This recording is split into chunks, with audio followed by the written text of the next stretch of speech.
രാവിലെ ഞങ്ങൾക്ക് ബ്രേക്ക്ഫാസ്റ്റിന് ഇടിയപ്പവും കിഴങ്ങ് കറിയുമാണ്. അന്നൂസിന് പനിയായത് കാരണം കഴിഞ്ഞ ദിവസമൊന്നും പോയില്ല. അങ്ങനെ ഇന്ന് സ്കൂളിൽ വിടാമെന്നൊക്കെ കരുതി. പനി പൂർണ്ണമായിട്ട് മാറിയിട്ടൊന്നുമില്ല. പിന്നെ ഒത്തിരി ലീവായത് കാരണം ഇന്നും കൂടെ സ്കൂളിൽ വിട്ട്. അപ്പോൾ അന്നൂസ് ഫുഡൊക്കെ കഴിക്കുകയാണ്. അന്നൂസിനെ കഴിപ്പിക്കാനാണ് ഇച്ചിരി ഒരു ടാസ്ക്. ഒന്നും രാവിലെ മര്യാദക്ക് കഴിക്കത്തില്ല.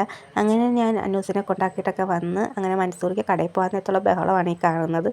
അച്ചിലൂന് മൻസൂറിക്കാരുടെ കൂട്ടത്തിൽ കടയിൽ പോകണം. അതിനുള്ള കരച്ചിലൊക്കെയാണിത്. അപ്പം ഞാൻ ഒരുങ്ങിയിരിക്കുന്നത് അന്നൂസിൻ്റെ സ്കൂളിൽ ലഞ്ച് കൊടുക്കാൻ പോകാനാണ്.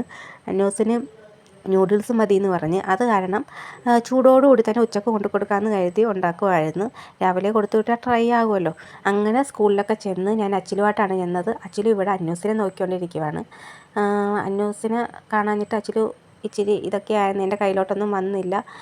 അങ്ങനെ ഞങ്ങൾ തിരിച്ചു വന്ന വഴി ഇവിടെ പിള്ളേരൊക്കെ ചിൽഡ്രൻസ് ഡേയുടെ ഡാൻസിനുള്ള പ്രാക്ടീസും കാര്യങ്ങളൊക്കെയാണ്.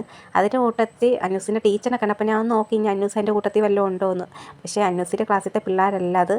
അങ്ങനെ രാത്രി മൻസൂറിക്കാൻ വന്നപ്പം കപ്പയൊക്കെ കൊണ്ടുവന്ന് അങ്ങനെ കപ്പ ഉപ്പുമാവൊക്കെ ഉണ്ടാക്കി. അതിൻ്റെ കൂട്ടത്തിൽ മുളകും കൂടെ ചാലിച്ച്, അത് മൻസൂറിക്കാർക്ക് ഭയങ്കര ഇഷ്ടമാണ്. അന്നൂസിനാണ് ഈ കപ്പ ഉപ്പുമാവൊന്നും ഇഷ്ടമല്ല, സാധാ കപ്പ പുഴുങ്ങിയതാണ്. അങ്ങനെ അന്നൂസും അത് കഴിക്കുന്നു. ഓക്കേ.